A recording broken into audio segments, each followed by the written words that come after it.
welcome to this class. We dealt in the last class with different types of strategies.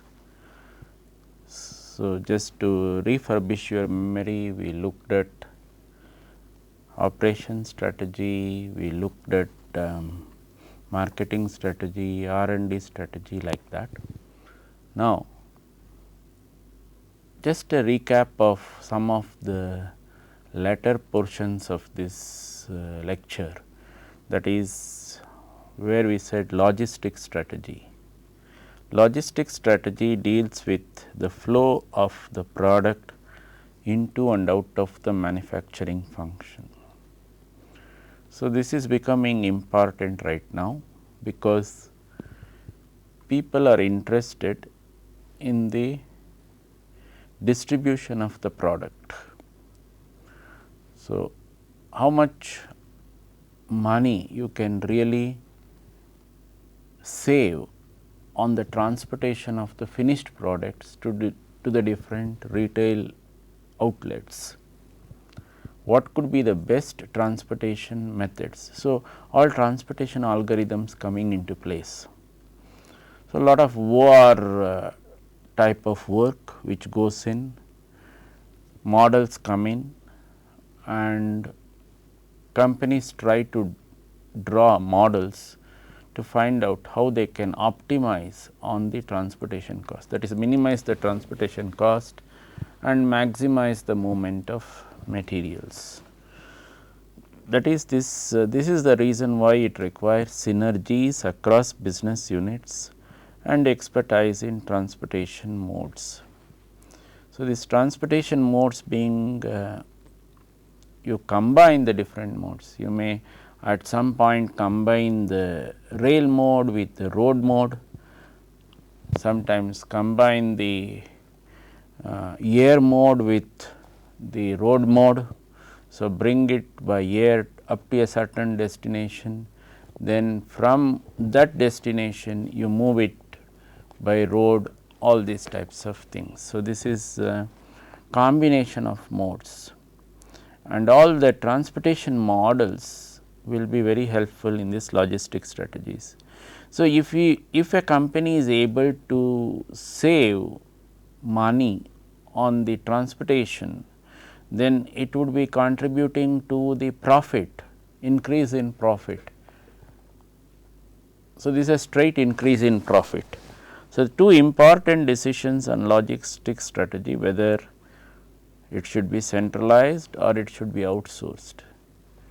So, as I dealt with in the earlier class, outsourcing, when you should do, it is not your core competence, and the company may be better off outsourcing that function to another company which has core competence in that area. So, it takes care of the largest, takes care of that function, here in this case the logistics. So, let us say a FedEx in the context of the United States. So, most materials from one side of the country to the other side. Similarly, in our context, it can be TVS, or it can be different types of roadways, where you enter into what do you call decisions, whether it can be outsourced to this firm. So, this is the logistics strategy. The next part of this was where I dealt with the human resources strategy, that is where you recruit people. So, when you recruit people, what is the most important thing, that is you should be able to chart out a career for them. So, why should he stay in your company? In other words, what does it mean? You should be able to reduce the rates of attrition. So, people should not be leaving the company in a very short time. So, this is the type of thing. In other words, you create an environment where the people are satisfied and they would like to stay put with the company. And what then I said, what is this the other thing is, one is the attrition, the second is the self managed work teams. So, you do not require them, you do not require heavy supervision for these people. So, they are able to manage themselves. Sometimes in virtual work teams. So, you may be here in Bangalore, but the job might be executed somewhere outside the country, like what it is happening in many of the firms in Bangalore. So, you have this well known firm Bosch, which is having a link up in Germany. So, virtual teams working. So, you give the command from Bangalore, the execution takes place in Germany. So, similarly there are companies like Honeywell, where the virtual teams work from the United States. So, all involved with the aerospace industries. So, lot of emphasis on quality, lot of emphasis on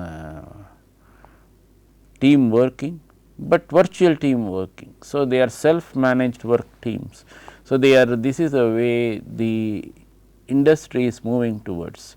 Now, what is this information system strategy?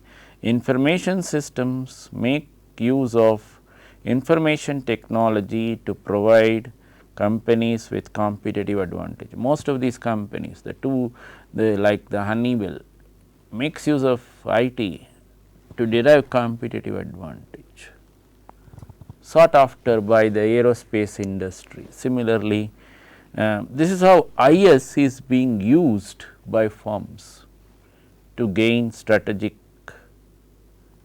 advantage and in the marketplace the competitive advantage. Now, we looked at all these strategies. Which is a strategy? How do you pick up that strategy? Which is the best one? This is where I said strategic choice and development of policies.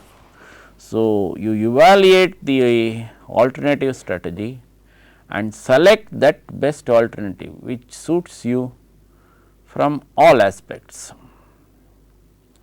That must be the one which the company should pick up. So, that is the way a strategic choice is made.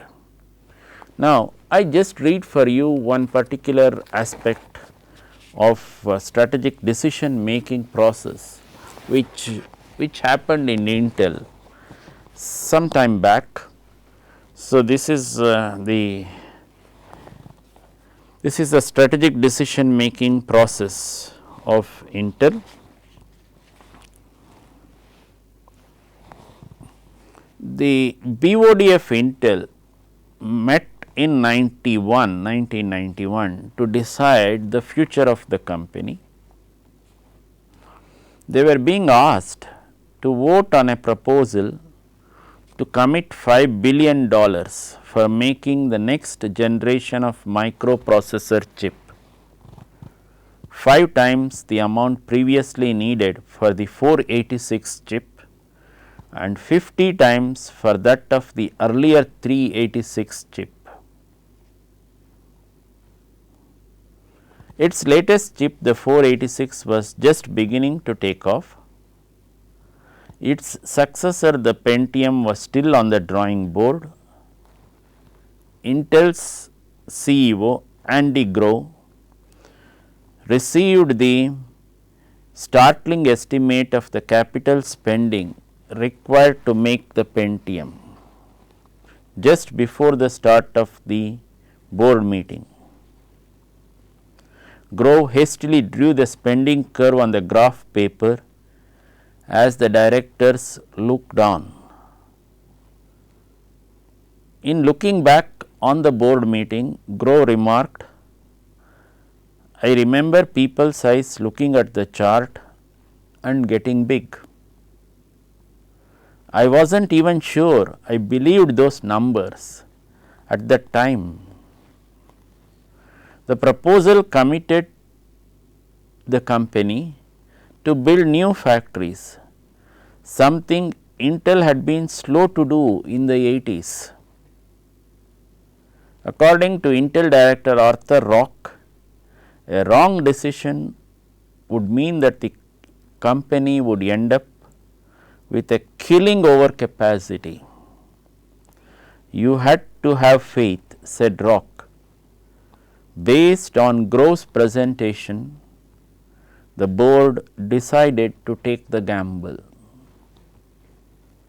As a result, Intel's manufacturing expansion consumed $10 billion from 91 to 95. It was, however, timed perfectly for the boom in PC sales. Although rivals Motorola and IBM were also adding to the capacity, none have been able to generate the cash generated by Intel's 75% market share of the microprocessor sales.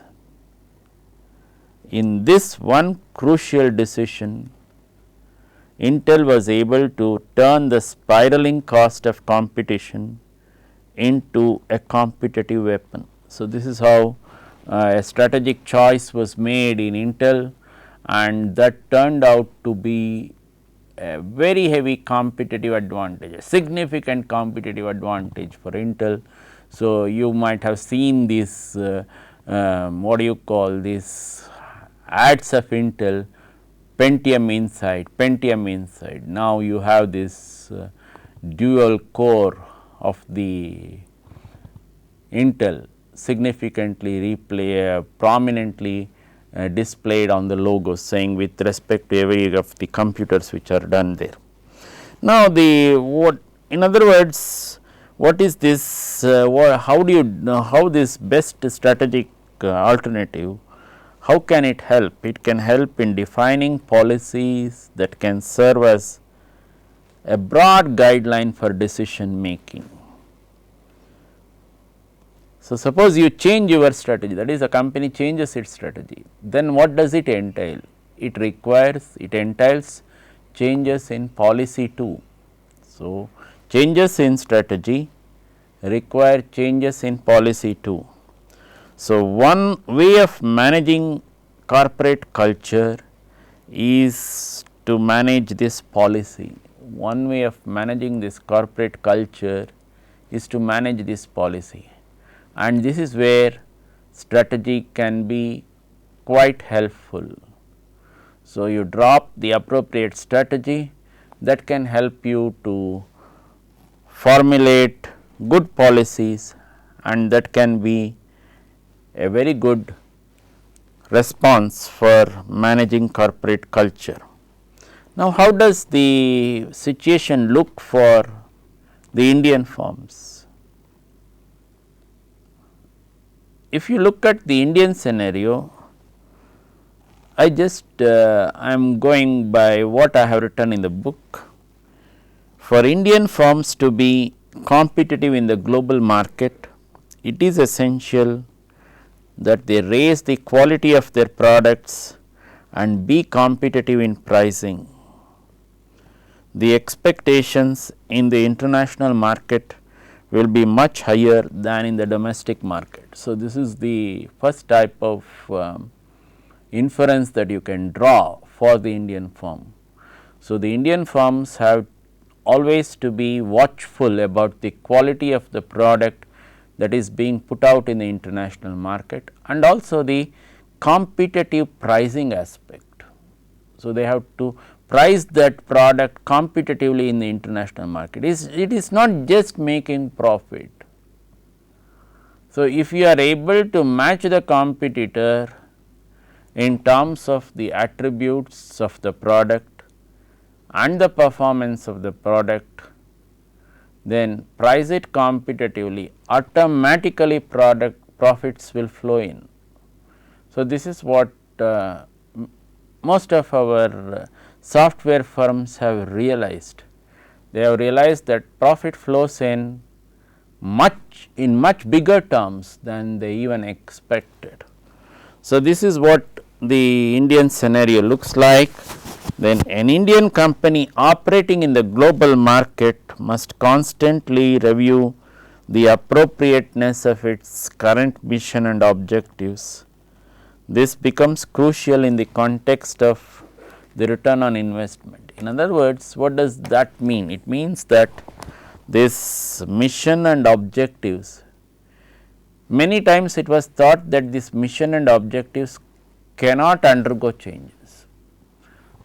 A few decades, just a few decades back, till the 80s and the beginning of the 90s, when the country's liberalization era started. So, it was never thought that this one would be what you call looking at or revisiting the mission of a company. Now, the situation is such that you are not only revisiting the mission of the company, you are also changing the mission and the objectives to suit the environment being the business landscape. So, this is what Indian companies should be doing in the global marketplace. The third one is, it is likely that corporate parenting may become a dominant strategy model to evaluate business units in order to achieve synergies. The underlying concept is that a high performing unit can transfer knowledge, skill, resources and capabilities to an underperforming unit. This is what we looked at in this parenting matrix, the corporate parenting matrix. So, this corporate parenting is something which is likely to become a key in the years to come.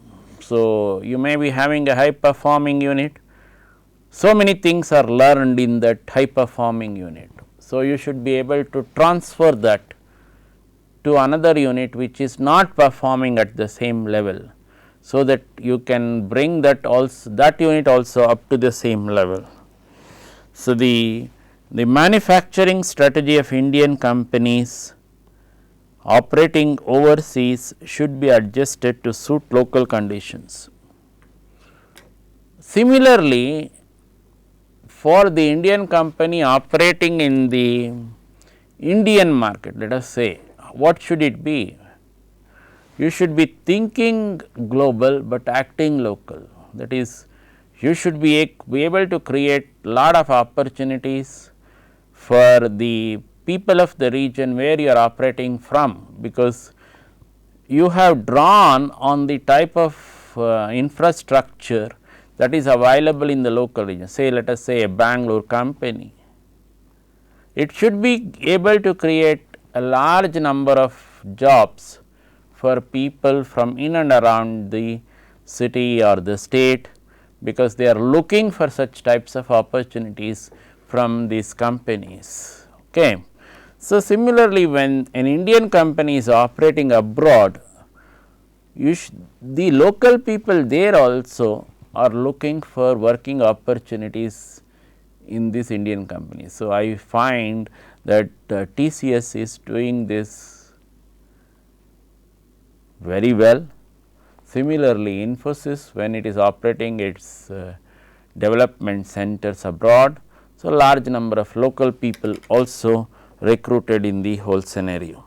Now, Indian organizations should use outsourcing as an important strategy component to become globally competitive. So, this outsourcing may become or may hold the key to gain competitive advantage. In the hyper competitive information technology market, it is increasingly difficult to retain core distinctive competencies. However, Indian firms should strive to retain this by preventing imitation or by replacement of obsolete technology. So, you should be able to weed out this obsolete technology and that is stay current with the technology. The technology updation should be a constant endeavor.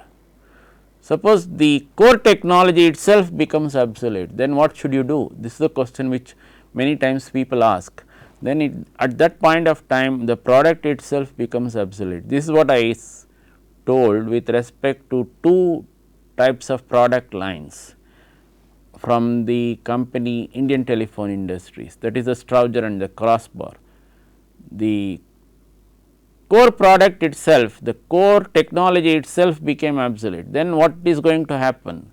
That product has to be withdrawn from the market, it cannot sell in the market. So, Strowger and crossbar replaced by electronic products. This is the type of scenario which ITI found itself in. So, when such a thing happens, what is going to happen? All your skill sets have to undergo changes, those things will automatically come in. So, this is where the company will be put to a lot of hardship in that type of a scenario. So, what we have looked at so far is the different types of portfolio matrices, how they can be useful in Indian conditions, how they can be useful for strategic choice, and how they can be useful for policies. Now, I want you to attempt a few assignments which could be helpful, since we have come quite a long way. Now, this is the type of assignments which you can look at now. Let us look at one as this assignment 4. So far we have looked at 3 assignments. What is the, we will look at this assignment question number 4. What are the different types of environments that a firm faces? For a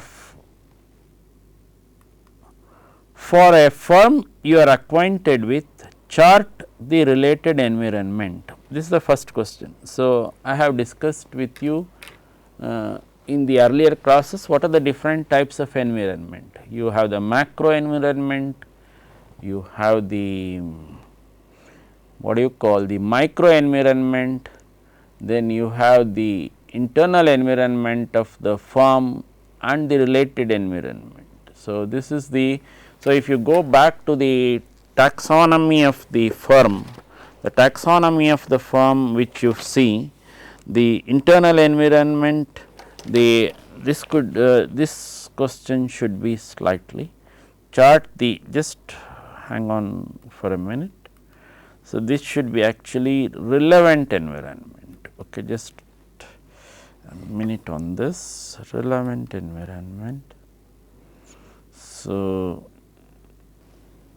this is the relevant environment for the firm, so which you can look at. So, this, then the second question is, according to Porter's model, what determines the competition intensity in an industry? So, in order to answer the first question, just going back. So, what will you do in if you see the different types of environment could be your mega environment, micro environment, the internal environment. So, from these different environments, the firm will have certain relevant environment. It can be encompassing some elements of all this. So, from this micro and mega, you may not completely deal with all the elements of the micro and mega, but you may be having some relevant environment drawn from this. But for all that, the internal environment is your key, from that you draw some aspects of the micro and the mega. Then second question is, according to the Porter's model, what determines the competition intensity in the industry, in an industry? With respect to a firm that you know, identify the key strategic factors in its external environment. What I am asking you is, go to the external environment of the firm, find out what is the type of factors which are going to influence. So,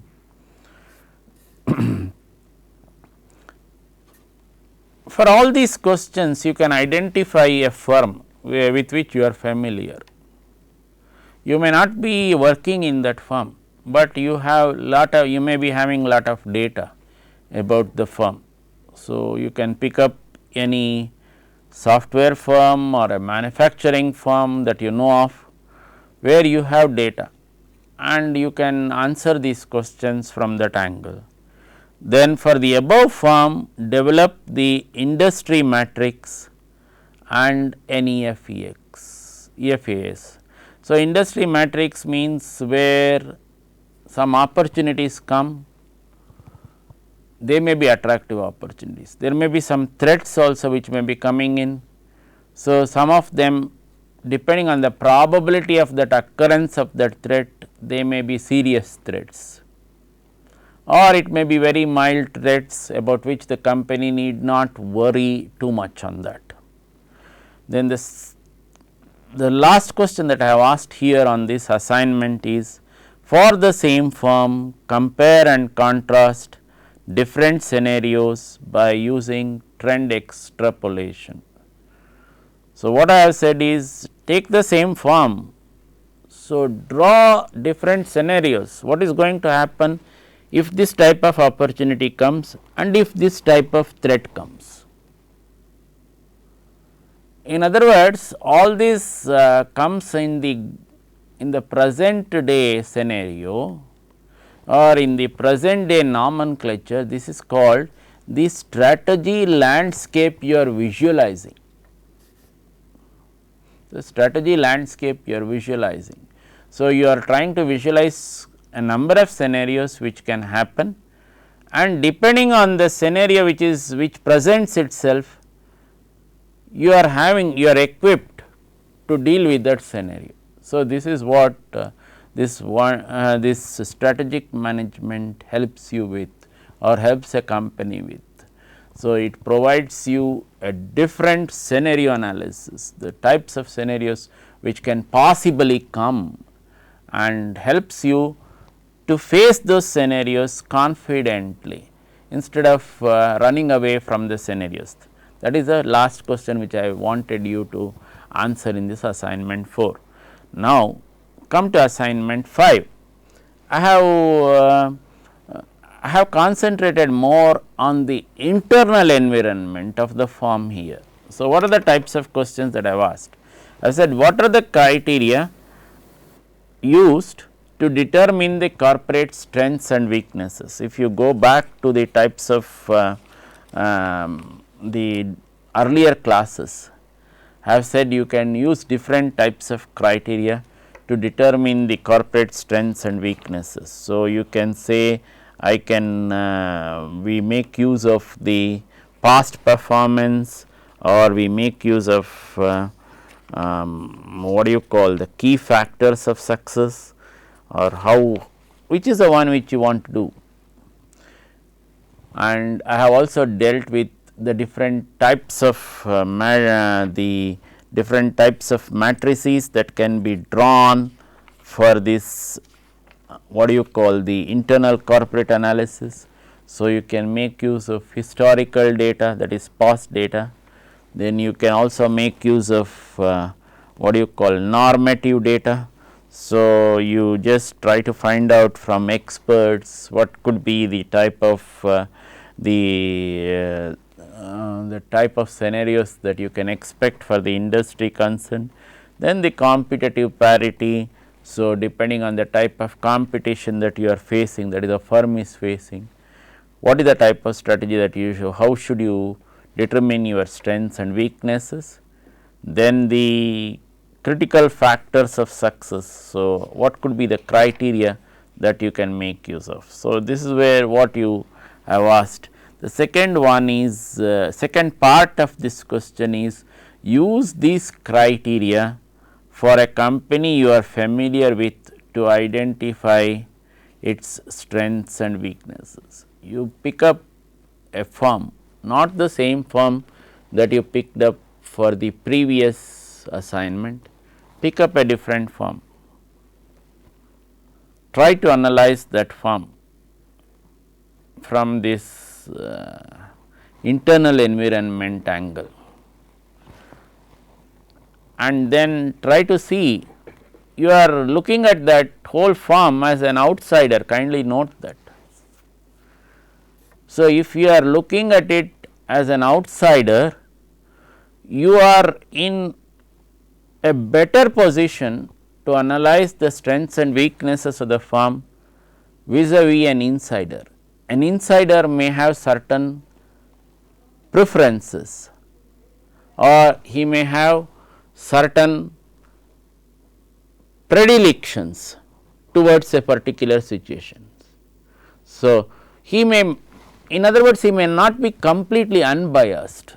So, as an outsider who is analyzing this, you are in that wonderful position of being capable of taking an unbiased view for that firm.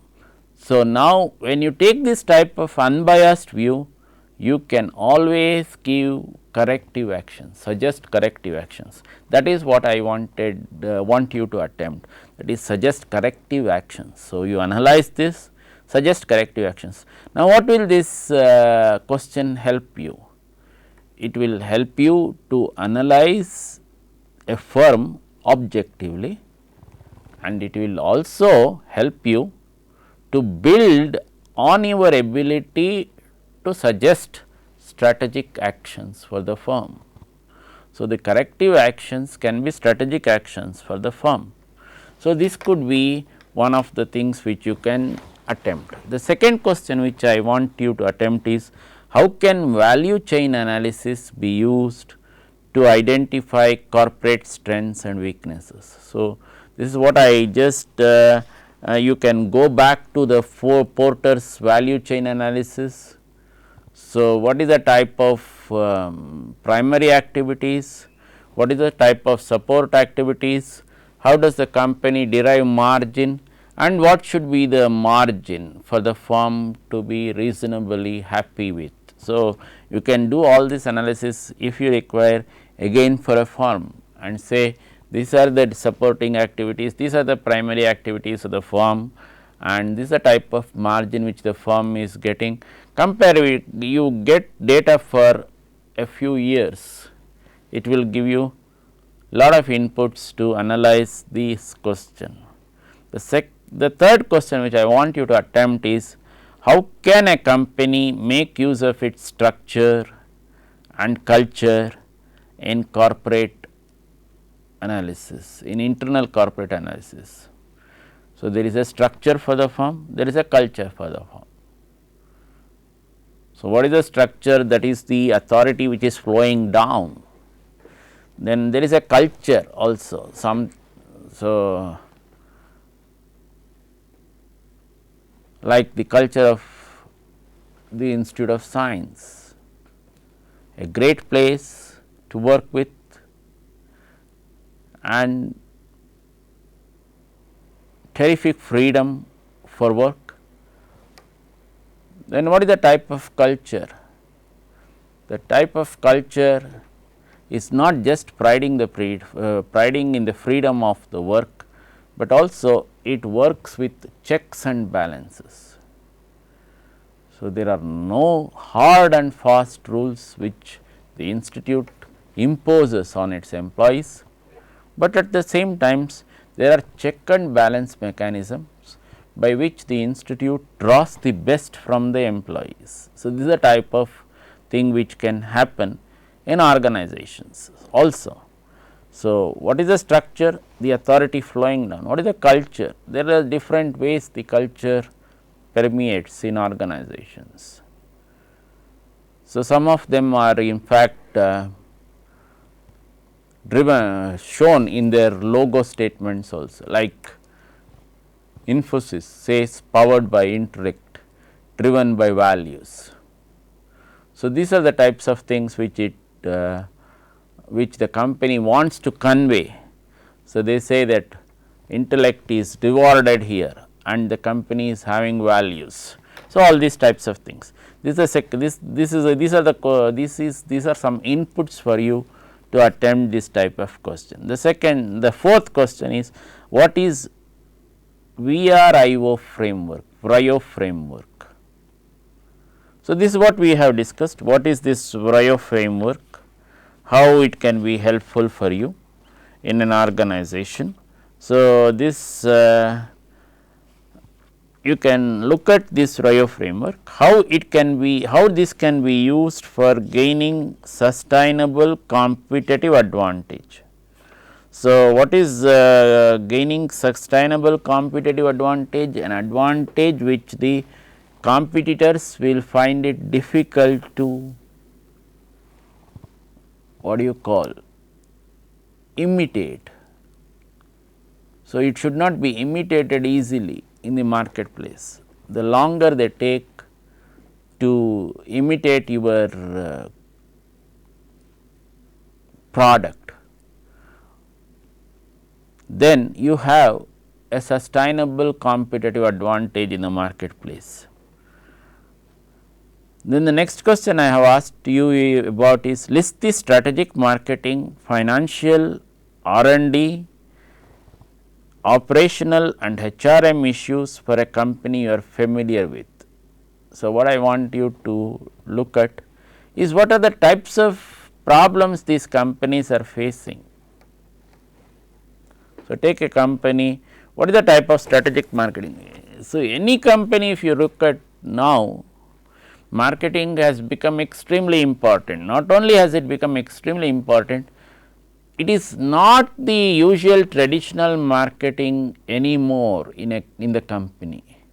So, companies are looking at strategic marketing. Strategy has become the key word in the whole business environment. They say, okay, this is the type of environment which the company is to operate in. Now, what is the type of strategy that the company has to draw?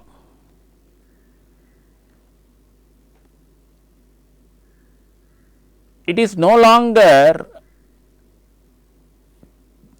the prerogative of a war or a battlefield to think about strategy. It has come to the corporate offices now. So, corporate offices have to draw their strategies on the drawing board. So, discuss it in their boardrooms, give the best alternative strategy, that is pick up the best select the best alternative strategy and then say to the organizations, come on, implement this strategy. So, any decision that is taken, any strategic decision that is taken will have a long term impact, but kindly note that any decision which is taken also has certain amount of risk. The management should be prepared to take that risk. This is what I read from that Intel case. There is an element of risk which needs to be borne when you are taking a strategic decision, and the management should be willing to take that risk.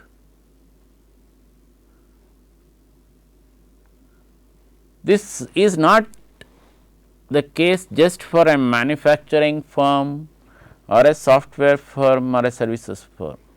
It is true for any firm or any activity, any strategic decision that you are going to take has certain risks, and as a management you should be prepared to face that situation in totality, in unison, to face that risk. Even an educational institution, let us say you want to start a new program. Starting a new educational program is, let us say, a new master's program, not an easy decision. Lot of sub activities are involved before this main activity can take off, and each of these sub activities has to be come to fruition. Lot of teams have to be engaged in doing these sub activities, and all these sub activities, the teams involved in these sub activities, they have to ensure that results are obtained before the main activity could be got going. And when the main activity gets going also, there could be lot of teething problems which have to be addressed. So, this is the type of things which issues which a company may be facing. So, this is the type of answers This is the type of answers which I am looking for from you from for a company which you are familiar with.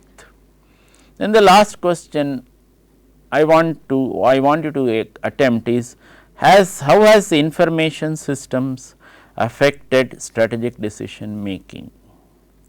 What are the issues that have surfaced in the light of rapid changes in information technology? So, what is the type of scenario that you are seeing in companies now? You are hearing a number of terms with respect to information technology now. You are even governments are saying e-governance. What is this e-governance? Many times decisions are taken on correspondence through email, important decisions. So, what is it that you are able to achieve by this? You are able to really cut the time in decision making. One, the speed of decision has really drastically improved, lot of paperwork saved. So, when it is extremely important, you may get in the present day context, it may also change the signature of the boss for the decision that you have taken, saying, sir, this decision is taken on the basis of these correspondence. So, for record's sake, we would like to file this. So, this is the type of extraordinary changes that this IT has brought in the at the workplace. So, this workplace that this has affected strategic decision making. So, what I want you to attempt is, what is the type of these issues which have changed, that is with respect to the different strategies which I discussed, which we discussed, say the marketing strategy, the R&D strategy, then the logistics strategy, then the human resource. You look at all those things, see how IT has changed decision making or affected strategic decision making. This is the last question which I want you to attempt in this assignment 5. Then one more assignment. This is assignment number 6. The first question in this is, what is a propitious niche? Which industry forces can make it to disappear? So, this we have tried to answer. I have tried to answer in the last few classes. A company might concentrate on a niche market that might happen to be a propitious niche for the company. For example, for a product like Surf, the Surf Excel Matic can be provided a propitious niche. So, the thing is, it provided the company a market for with respect to certain types of washing machines, where you are safe, that is the owner of the washing machine is safe in using this powder.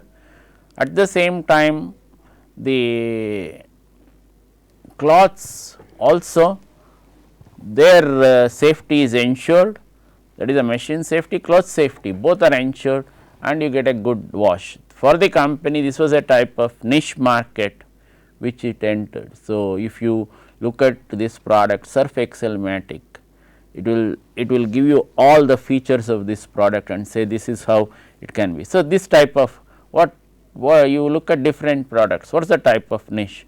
Take a company and say, now which are the forces which can make it to disappear? So, washing machine, suppose you imagine a scenario where washing machine itself becomes extinct. How it becomes extinct and all, difficult to imagine right now, but suppose it becomes extinct, then what happens? This product also becomes extinct, that niche vanishes. So, what I am trying to ask is, think of these types of situations, which are the types of industry forces which can make it to disappear. The second question which I am asking you is, when the industry becomes hyper competitive, is it possible to have a sustainable competitive advantage? So, this is what I gave the examples of Microsoft So, this many time Microsoft went in for cannibalization of its own products. Not that the product had reached the dog stage in the BCG matrix, but still it went in for cannibalization. So, what was the type of justification that was given? So, being a hyper competitive market, if they do not cannibalize the product, their competitors will. So, this is the type of thing which was given.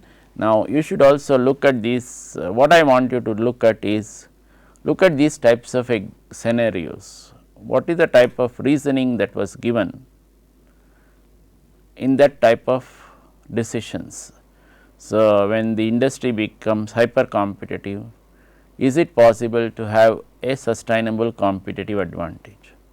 The third question which I have asked you is, strategic alliances are temporary. This is a statement which is made. Strategic alliances are temporary. Do you agree? Justify. Do you just enter into a strategic alliance with a company for a short period, or do you enter with a long term commitment in view? Then if it is a long term commitment, you can't say strategic alliances are temporary. So, you have to justify taking some scenarios. Then the fourth question that I have asked is, what is doom loop?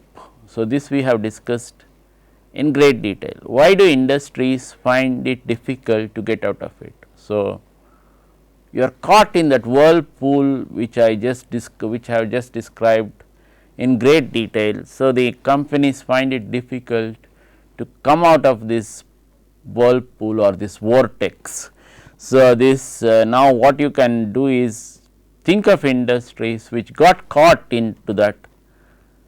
Now, suppose you were to take some decisions, you can also look at what could the decision, how differently the industries could have taken the decisions having been caught in that type of a scenario.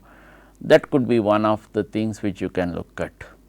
So, then the next question which I have asked you is, discuss how corporate parenting is different from portfolio analysis.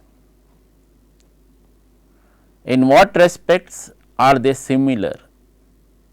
How could this be useful in global marketing? This I have again discussed in this class also. So, you can make use of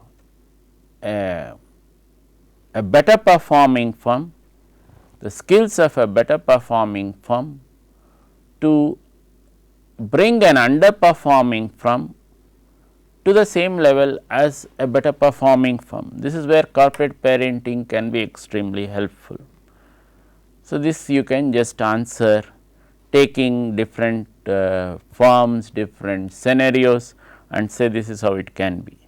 Then the next question which I want you to answer is, when should a company outsource a function or activity? This is what again which we have answered in great detail. Suppose a company finds that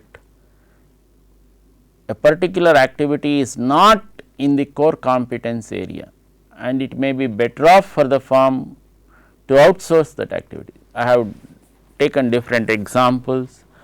So, sometimes a company may be better off to outsource its transport activity, sometimes it may be better off to outsource its catering activity.